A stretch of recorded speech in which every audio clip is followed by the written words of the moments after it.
नमस्कार CSK news में आप सभी दोस्तों का एक बार फिर से बहुत बहुत स्वागत है। दोस्तों आज हो गया है 26 दिसंबर, जो फटाफट ब्रेकिंग न्यूज़ निकल के आ रही है करके जानेंगे। दोस्तों सबकी बड़ी खबर निकल के आ रही, भारत चीन सीमा विवाद के बीच इस्तेमाल से पहले ही चीन की कोरोना वैक्सीन पर WHO का वीटो पावर, भारत ने भी वीटो पावर लगाया है। जी हाँ, ये बड़ी खबर निकल के आ रही है, जानेंगे कैसे मंत्री हर्षवर्धन ने वीटो पावर लगाया है चीन की वैक्सीन पर। इस बीच दूसरी बड़ी अपडेट निकल के आ रही, फिलहाल बिग ब्रेकिंग निकल के आ रही है, जहां पर चीन की गले की फांस बन गया है इमरान का कंगाल पाकिस्तान।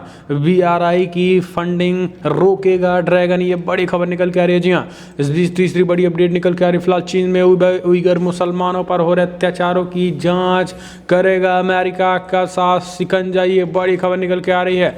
और इस बीच आपको बता दें, बड़ी खबर निकल के आ रही है, पाकिस्तान में बढ़ गए इमरान खान की मुसीबत, विपक्षियों ने तख्ता पलट का पुरजोर तरीके से ऐलान कर दिया। जी हाँ, तो ये भी आपको बताएंगे, सब कुछ खबरें के करके आपको विस्तार से बताएंगे। लेकिन उससे पहले एक छोटा सा निवेदन, अगर आपने चैनल को अभी तक सब्सक्राइब नहीं किया तो प्लीज़ सब्सक्राइब के लाल बटन दबाकर चैनल को सब्सक्राइब करें। और अगर आप भी मानते हैं कि प्रधानमंत्री मोदी के नेतृत्व में देश चीन और पाकिस्तान दोनों को मुंहतोड़ और करारा जवाब देगा, तो इस वीडियो को लाइक करके अपना समर्थन दर्ज के। दरअसल पहली बड़ी अपडेट निकल के आ रही है, आपको बता दें, फिलहाल इस्तेमाल से पहले ही चीन की कोरोना वैक्सीन साइनोवैक विवादों में घिरी, विशेषज्ञों ने उठाए सवाल, भारत ने लगाया वीटो पावर, लगाई रोक इस पर। जी हाँ, आपको बता दें कि कोविड-19 महामारी से बचाव के लिए बनी चीन की वैक्सीन साइनोवैक बायोटेक सार्वजनिक इस्तेमाल के लिए लॉन्च होने से पहले ही विवादों में गिर गई है।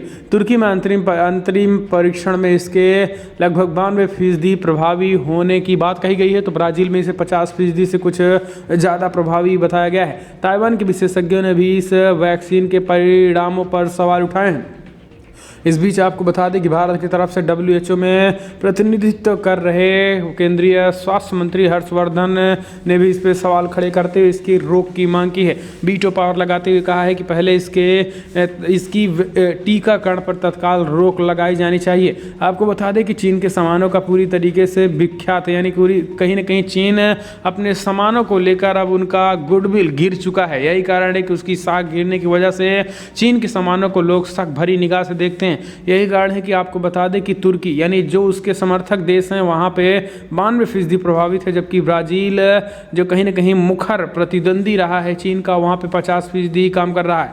ऐसे में चीन की इस वैक्सीन पर भी सवाल खड़े हो रहे हैं कि चीन 2 तरीके की वैक्सीन बना के रखा है। यही कारण है कि चीन की इस वैक्सीन पर दुनिया के जहां तमाम देशों ने एक प्रतिक्रिया जाहिर की है, तो वहीं भारत ने इस पर तत्काल रोक लगाने की मांग की है। आपको बता दें कि WHO में अस्थायी प्रतिनिधित्व कर रहे WHO में भारत के स्वास्थ्य मंत्री हर्षवर्धन ने भी इस पर रोक लगाने की मांग की गई है। कई और देशों ने इसकी जांच कराए जाने की भी मांग की है, तो ये चीन मुश्किल में फंसता नजर आ रहा है। भारत ने WHO में वीटो पावर लगा दिया है इस चीन की वैक्सीन को लेकर। हम चलते हैं, अगली अपडेट लेते हैं। फिलहाल बड़ी खबर निकल के आ रही है, आपको बता दें, पाकिस्तान के खिलाफ अमेरिका कर सकता है स्ट्राइक। जी हाँ, डेनियल पर्ल का सिर कलम करने वाले आतंकी को पाकिस्तान की कोर्ट ने किया रिहा, भड़का अमेरिका। आतंकवादियों के प्रति पाकिस्तान के दिल में कितनी इज्जत और सम्मान है, इसका इजहार पाकिस्तान वक्त वक्त पर करता आया है।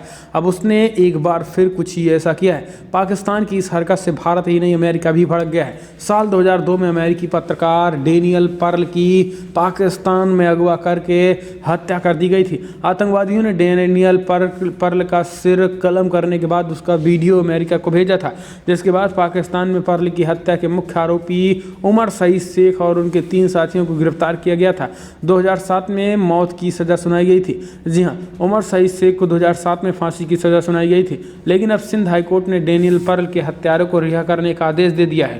कोर्ट ने उमर शेख के सिर से पर्ल की हत्या का इल्जाम हटाकर उसे सिर्फ अपहरण का दोषी माना है, जिसके चलते उसे 7 साल की सज़ा सुनाई गई है और ये सज़ा वो पहले ही काट चुका है, लेकिन जेल से बाहर आ गया है। उमर सईद शेख भारत का भी मोस्ट वांटेड आतंकवादी है, जिसे कांधार हाईजैक कांड में छोड़ा गया था। जाहिर है कि जेल से छूटने के बाद एक बार फिर उसे भारत में आतंकवादी साजिशों को अंजाम देने की खुली छूट मिलेगी। लेकिन आपको बता दें कि जिस तरीके से इसे रिहा किया गया है, इससे अमेरिका भड़क गया है। इस बीच आपको बता दें कि अमेरिकी विदेश मंत्रालय ने बयान जारी किया है। अमेरिकी विदेश मंत्रालय की तरफ से बयान जारी करके कहा गया है कि फिलहाल जिस तरीके से आज अमेरिका के एक गुनहगार को पाकिस्तान ने सीधा रिहा कर दिया गया है, ये ठीक नहीं है और ये पाकिस्तान के खिलाफ अमेरिका कड़ी कार्रवाई करेगा। अगर इसको जल्द से जल्द तत्काल जेल के अंदर नहीं डाला गया तो अमेरिका बड़ा कदम इस आतंकवादी के खिलाफ उठाएगा। तो ये अमेरिकी विदेश मंत्रालय की तरफ से बड़ा बयान निकल के आया, लेकिन अपने आप में ये कहा जा रहा है कि इन आतंकियों की रिहाई पर फिक्रमंद हैं। लोगों ने अमेरिकी नागरिकों के पत्रकार की बेरहमी से हत्या की थी। तो दोस्तों अमेरिका में इसके खिलाफ कड़ा एक्शन ले सकता है पाक के खिलाफ। हम चलते हैं अगले अपडेट। फिलहाल करीमा बलूच की हत्या के विरोध में टोरंटो में प्रदर्शन। कनाडा के प्रधानमंत्री से हत्यारों को तलाशने की मांग की जा रही है। दरअसल आपको बता दें कनाडा, चीन और पाकिस्तान के नेक्सस का भी खुलासा हो रहा है। कनाडा में एक पाकिस्तान के खिलाफ आवाज़ उठाने वाली महिला एक्टिविस्ट की हत्या होती है। आपको बता दें कि इससे पहले हांगकांग सहित तमाम मुद्दों पर आवाज़ उठाने वाली कई नेताओं का कनाडा में हत्या हो चुकी है।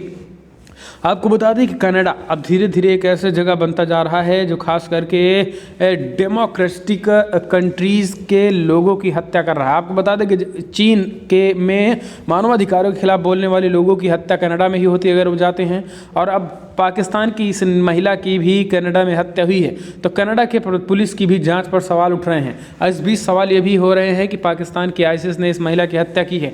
तो ऐसे में दोस्तों कनाडा, चीन और पाकिस्तान की इसमें साफ साफ सांठगांठ की खबरें आ रही हैं। हम चलते हैं अगले अपडेट लेते हैं। फिलहाल बड़ी खबर निकल के आ रही है। आपको बताते चीन के गले की फांस बना इमरान का कंगाल, पाकिस्तान BRI की फंडिंग रोकेगा ड्रैगन। जी हाँ, ग्वादर के रास्ते भारत को घेरने का ख्वाब पाल रहे चीन को पाकिस्तान की कंगाली की चिंता सताने लगी है। राष्ट्रपति शी जिनपिंग के सपनों के बेल्ट एंड रोड इनिशिएटिव के अंतर्गत बनने वाले चीन पाकिस्तान आर्थिक गलियारे CPEC का निर्माण कार्य कई महीनों से फंड की कमी के कारण रुका हुआ है।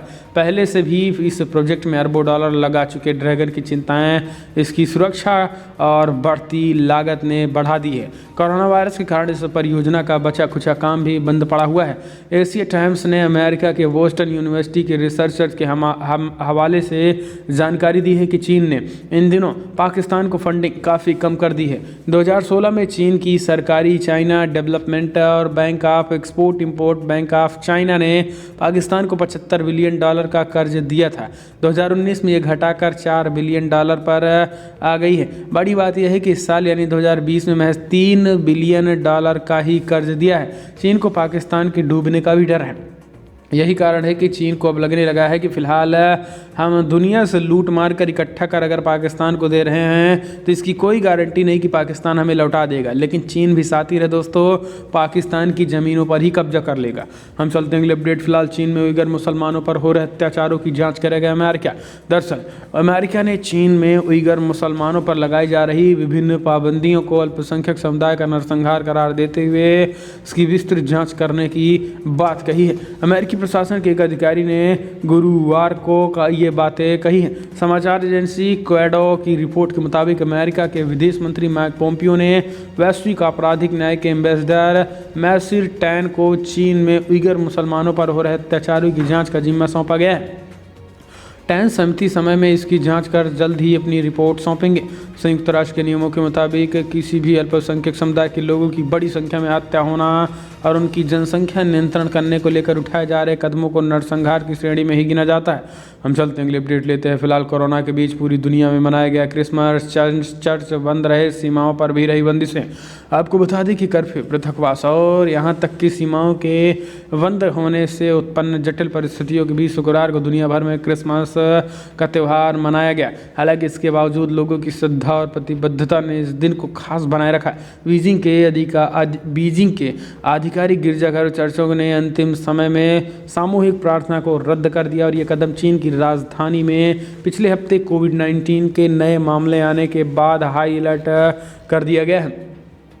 हम चलते हैं अगले अपडेट लेते हैं। फिलहाल बड़ी खबर निकल के आ रही है। इमरान सरकार के तख्ता पलट की तैयारी और तेज PDM ने दूसरे दौर के प्रदर्शन कार्यक्रमों का किया बड़ा ऐलान। जी हाँ, आपको बता दें कि पाकिस्तान की विपक्षी गठबंधन पाकिस्तान डेमोक्रेटिक मूवमेंट PDM ने पाकिस्तान तहरीक इंसाफ यानी इमरान खान सरकार को सत्ता से बेदखल करने के मकसद से अपने प्रदर्शनों के दूसरे चरण के कार्यक्रम का ऐलान कर दिया है, जिसकी शुरुआत बुधवार को खैबर पख्तूनख्वा के शहर मर्दान में जनसभा में होगी।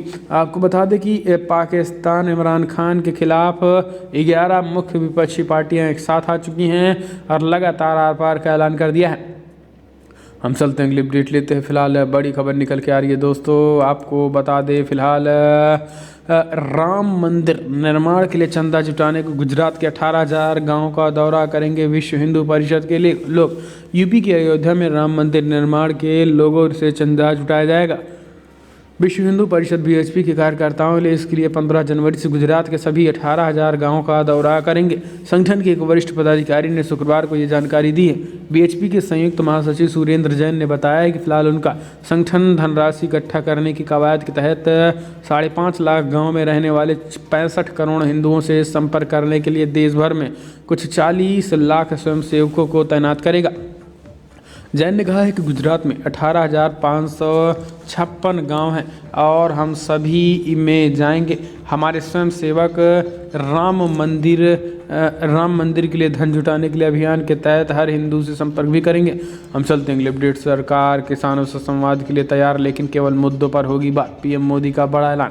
दरअसल आपको बता दें कि प्रधानमंत्री कल 6 राज्यों के किसानों से वर्चुअल तरीके से जुड़े और उनसे बातचीत की।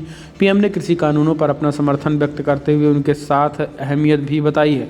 इस बीच पीएम मोदी ने किसानों की आश्वासन भी दिया है कि सरकार उनके साथ बातचीत करने के लिए तैयार है, लेकिन मुद्दों पर ही बातचीत होगी। विपक्ष पर भी पीएम मोदी ने बड़ा हमला बोलते हुए कहा है कि फिलहाल किसानों को, भोले भाले किसानों को भटकने की जरूरत नहीं है। ये विपक्षी पार्टियां भटकाने की भरपूर कोशिश करेंगी, लेकिन हमें आपको भटकना नहीं है। किसान संयुक्त मोर्चा प्रधानमंत्री मोदी के भाषण और कृषि मंत्रालय के सचिव की ओर से भेजी गई चिट्ठी को लेकर प्रतिक्रिया देने के लिए आज शनिवार को बैठक करेगा। पीएम मोदी ने कल कार्यक्रम में कहा था कि कुछ राजनीतिक दलों द्वारा किसानों को बरगलाने की कोशिश की जा रही है, तो 200 किसानों से जल्द ही चर्चा हो सकती है और सकारात्मक मुद्दे पर चर्चा होगी। हम चलते हैं अगले अपडेट। साल 2020 बीजेपी ने और दिखाया दम, हाँफती रही कांग्रेस पार्टी। जी हाँ, साल 2020 कोरोना वायरस खिलाफ जंग में ही बीत गया, लेकिन महामारी के बावजूद देश नहीं रुका। सड़क से संसद तक राजनीति चलती रही। अब जब ये साल खत्म होने को है तो देश की सियासी नक्शा 2019 की तुलना में काफ़ी बदला हुआ है। साल 2020 का आगाज नागरिकता संशोधन कानून के विरोध आंदोलन के साथ हुआ, तो इसकी समाप्ति कृषि कानूनों के खिलाफ आंदोलन के साथ हो रही है। 2020 की शुरुआत दिल्ली में विधानसभा चुनाव की आहट से शुरू हुई, तो अब इस साल की विदाई पर 5 राज्यों में विधानसभा चुनाव का आगाज भी होना है। विपक्ष पहले से ही की तरह इस साल भी पूरी तरीके से बिखरा नजर आ रहा है, तो बीजेपी के सहयोगी दल के साथ छोड़ते दिख रहे हैं। 2019 के लोकसभा चुनाव के बाद से शुरू हुआ कांग्रेस का निराशाजनक प्रदर्शन इस साल भी जारी रहा है। हम चलते हैं अगले अपडेट लेते हैं। आपको बता दें फिलहाल बड़ी खबर, एमएनएस कार्यकर्ताओं ने मुंबई में अमेजॉन ऑफिस में की तोड़फोड़। जी हां, महाराष्ट्र नवनिर्माण सेना के कार्यकर्ताओं ने कल शुक्रवार को मुंबई स्थित ऑनलाइन मार्केटिंग कंपनी अमेजॉन के ऑफिस में तोड़फोड़ की। एमएनएस अमेजॉन ऐप में मराठी भाषा को शामिल करने की मांग कर रही है। मनसे कार्यकर्ताओं ने शुक्रवार को मुंबई में अमेजॉन ऑफिस में घुसकर तोड़फोड़ की। मुंबई पुलिस मामले में जाँच कर रही है। पुणे में भी एमएनएस के कार्यकर्ताओं ने नो मराठी नो अमेजॉन की मांग पर आक्रामक हो गए हैं। तो दोस्तों इस तरीके से राज ठाकरे ने हमला बोला। हम चलते हैं अगले अपडेट लेते। फिलहाल बड़ी खबर निकल के आ रही है, क्या दोस्ती में दरार पड़ेगी? बीजेपी ने तोड़े विधायक तो बोली जेडीयू ये गठबंधन धर्म के खिलाफ। अरुणाचल प्रदेश में जनता दल यूनाइटेड के 6 विधायक भाजपा में शामिल होने के बाद दोनों पार्टियों के रिश्ते पर फिलहाल कोई असर भले ना पड़े, पर भाजपा के इस कदम ने गठबंधन में अविश्वास की नींव डाल दी है। जदयू महासचिव केसी त्यागी कहते हैं कि गठबंधन धर्म की भावना के खिलाफ है। जदयू के लिए ये बात समझ से परे है। बिहार में गठबंधन के बावजूद भाजपा ने फैसला क्यों किया? केसी त्यागी का कहना है कि जदयू अरुणाचल प्रदेश में दोस्ताना विपक्ष था, दोनों पार्टियां एनडीए के हिस्सा हैं, ऐसे में ये क्यों हुआ ये भाजपा ही बता सकती है। हम चलते हैं अगले अपडेट लेते हैं। फिलहाल बड़ी खबर निकल के आ रही है दोस्तों, यूपी में कोरोना के नए स्ट्रेन से संक्रमित मरीज अलग वार्ड में होंगे भर्ती, सैंपल की होगी जीन सीक्वेंसिंग। दरअसल यूनाइटेड किंगडम यूके में कोरोना वायरस का नया स्ट्रेन सामने आने के बाद यूपी में संक्रमण न फैले, इसके लिए पर्याप्त इंतजाम किए जा रहे हैं। इसके लिए यूके से लौटे यात्रियों को 2 वर्गों में बांटा गया है। पहला 23 नवंबर से लेकर 8 दिसंबर तक लौटे यात्री, इन सभी को सर्विलांस के तहत 28 दिन का Covid command centre and control room की निगरानी में रखा जाएगा। और कोरोना के लक्षण प्रकट होने पर RT-PCR जांच की जाएगी। तो दोस्तों ये बड़ी खबर में चलते हैं अगले अपडेट। यूपी में गांव की सरकार का कार्यकाल समाप्त, अब पंचायत चुनाव का इंतजार। जी हाँ, आपको बता दें कि यूपी में गांव की सरकार यानी पंचायत की सरकार का कार्यकाल 12 बजे रात को खत्म हो गया है। ग्राम पंचायतों में प्रधानों की नहीं चलेगी। इस बीच शनिवारों से यानी आज से ग्राम पंचायत का काम ADO देखेंगे। यूपी में 58,000 गाँव में कल रात से ही प्रधानी का राज खत्म हो गया। प्रदेश में अभी तक पंचायत के चुनाव की तारीख तय न होने के कारण गांव के लोगों को प्रधान का इंतजार करना होगा। प्रदेश में ग्राम पंचायतों के प्रधान का कार्यकाल 25 दिसंबर तक ही था।